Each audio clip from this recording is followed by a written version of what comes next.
Firman Tuhan yang menjadi bahan utama untuk khotbah minggu ini terambil dari Ulangan pasal 4 ayat 1-2 dan dilanjutkan ayat 6 sampai ayatnya yang ke-9. Sabda Tuhan demikian. Maka sekarang, hai orang Israel, dengarlah ketetapan dan peraturan yang kuajarkan kepadamu untuk dilakukan, supaya kamu hidup dan memasuki serta menduduki negeri yang diberikan kepadamu oleh Tuhan Allah nenek moyangmu. Janganlah kamu menambahi apa yang kuperintahkan kepadamu, dan janganlah kamu menguranginya. Dengan demikian, kamu berpegang pada perintah Tuhan Allahmu yang kusampaikan kepadamu.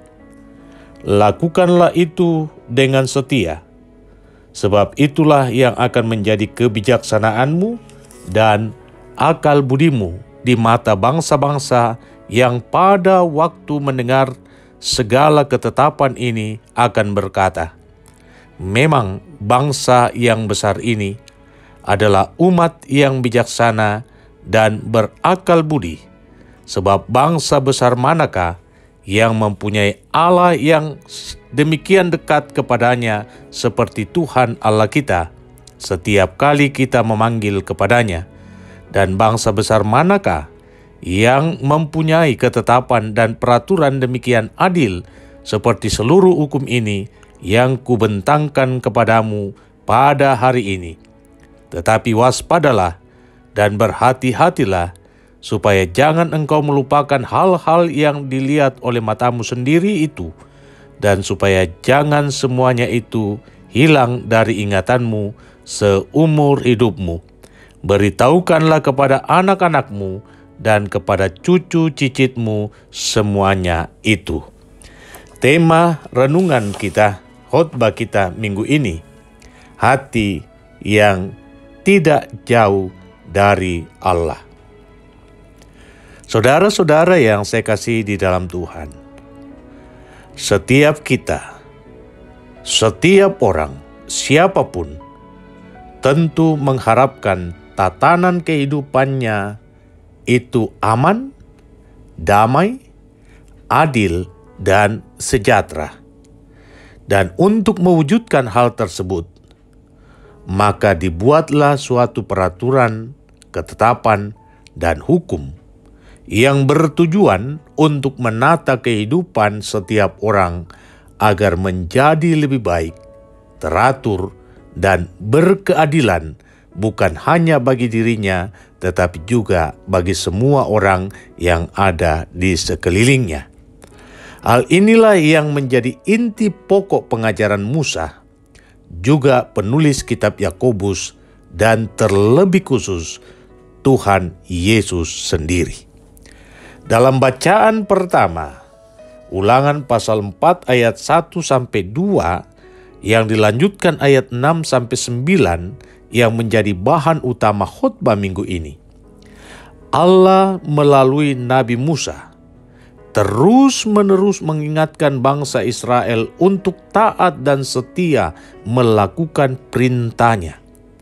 Pada ayat pertama Musa mengatakan, dengarlah ketetapan dan peraturan yang telah kuajarkan kepadamu untuk dilakukan. Tujuannya ialah agar umat Israel tetap hidup dan berhasil memasuki tanah yang dijanjikan Tuhan kepada leluhurnya. Dalam melakukan ketetapan dan peraturan tersebut, umat tidak boleh menambahi maupun menguranginya, sehingga dapat sungguh-sungguh berpegang pada perintah Tuhan itu. Jadi mereka harus konsekuen melakukan apa yang Tuhan sampaikan kepada mereka, tidak menambah, tidak mengurangi. Selain untuk kehidupan mereka sendiri, melakukan ketetapan, melakukan peraturan dengan setia akan menjadi sumber kebijaksanaan dan akal budi di hadapan bangsa-bangsa lain. Bahkan bangsa lain pun juga mengakui adanya relasi yang begitu dekat antara Tuhan dengan umatnya, dan pengakuan adanya ketetapan serta peraturan yang begitu adil dalam seluruh hukum yang ada. Nah, walaupun demikian, umat Israel juga harus tetap waspada dan harus berhati-hati dalam melakukannya seumur hidup mereka. Oleh karena itu, mereka juga memiliki tanggung jawab untuk mengajarkan ketetapan dan peraturan serta hukum itu kepada semua generasi, mulai dari anak-anak, cucu-cucu, dan cicit-cicit mereka. Bacaan yang kedua, Yakobus pasal 1 ayat 17-27. Penulis kitab Yakobus menegaskan agar umat menjadi pelaku firman dalam praksis kehidupan mereka sehari-hari.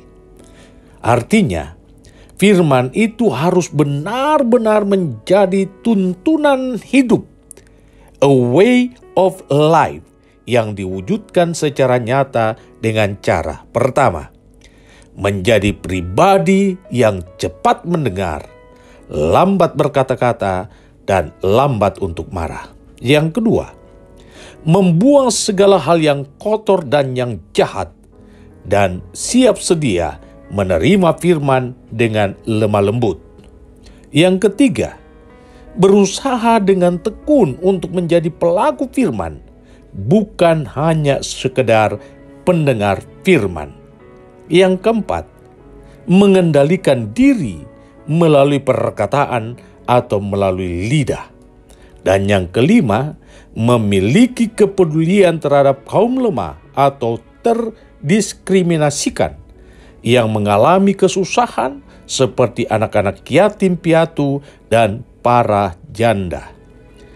Sedangkan dalam bacaan yang ketiga, Markus pasal 7 ayat 1-8 yang dilanjutkan ayat 14-15 dan 21-23.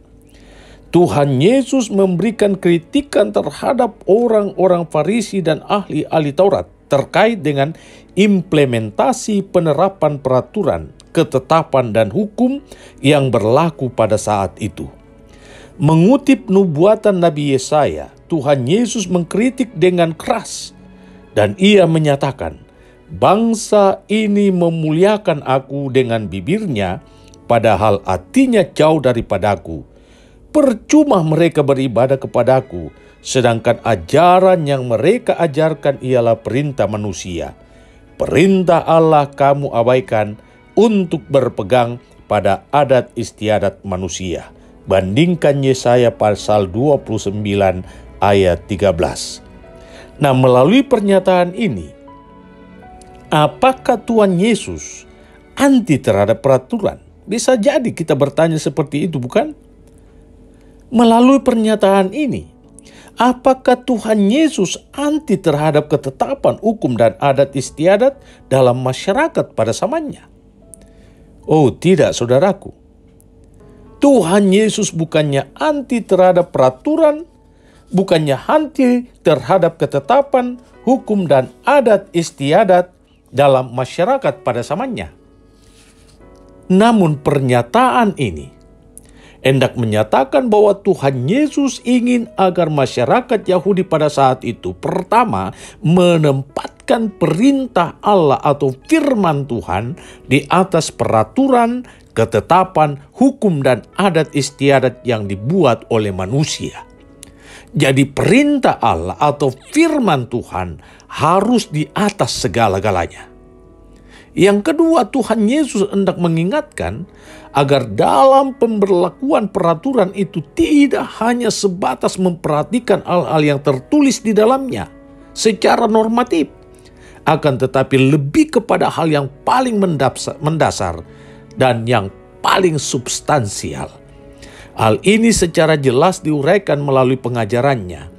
Apapun dari luar yang masuk ke dalam seseorang tidak dapat menajiskannya, tetapi apa yang keluar dari seseorang itulah yang menajiskannya. Apa yang diajarkan Tuhan Yesus ini secara jelas diuraikan pada ayat 20-23. di hadapan Tuhan Yesus, yang dapat menajiskan seseorang adalah segala hal yang muncul dari dalam, yaitu dari hati manusia. Seperti apa? Seperti pikiran jahat, percabulan, pencurian, pembunuhan, persinahan, keserakaan, kejahatan, kelicikan, hawa nafsu, iri hati, hujat, kesombongan, dan kebebalan. Jadi apalah artinya kita taat melaksanakan ibadah ritual jikalau di dalam pikiran kita dan di dalam hati kita penuh dengan kebusukan, penuh dengan hal-hal yang kotor, sehingga yang keluar dari diri kita itulah yang akan menyejiskan seluruh tubuh kita. Nah, dalam kehidupan sehari-hari saudara-saudara, ada berbagai macam peraturan, ketetapan, keputusan, hukum, dan adat istiadat atau tradisi yang digunakan sebagai pedoman untuk mengatur tatanan kehidupan manusia agar menjadi baik. Selain itu, sebagai umat Tuhan, kita pun juga memiliki Alkitab yang kita imani sebagai pedoman dan petunjuk dalam kehidupan kita sehari-hari. Nah, hukum atau adat istiadat yang berlaku dalam kehidupan bermasyarakat tidak boleh menekan firman Tuhan. Justru hukum atau adat atau tradisi atau peraturan yang berlaku di tengah masyarakat harus tunduk di bawah otoritas firman Tuhan. Oleh karena itu, mari kita menempatkan kitab suci yang kita percaya sebagai firman Tuhan sebagai dasar atau landasan yang paling utama di atas segala peraturan, ketetapan, keputusan, hukum, dan adat istiadat atau tradisi yang ada.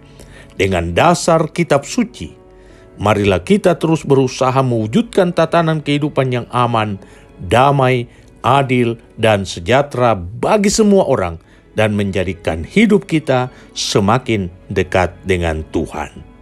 Terpuji namanya. Haleluya. Amin.